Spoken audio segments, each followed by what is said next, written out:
മഴ നനഞ്ഞ തളർന്നിട്ടുണ്ടാവും നിന്റെ സാറന്മാരിപ്പോ.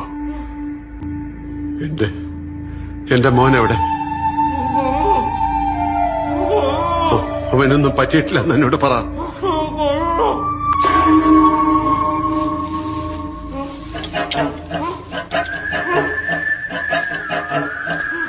ഈ മഴ തോരും മുമ്പേ എനിക്ക് എന്റെ മോനെ അവന്റെ അമ്മയുടെ മുമ്പിൽ കൊണ്ടുപോയി നിർത്തണം.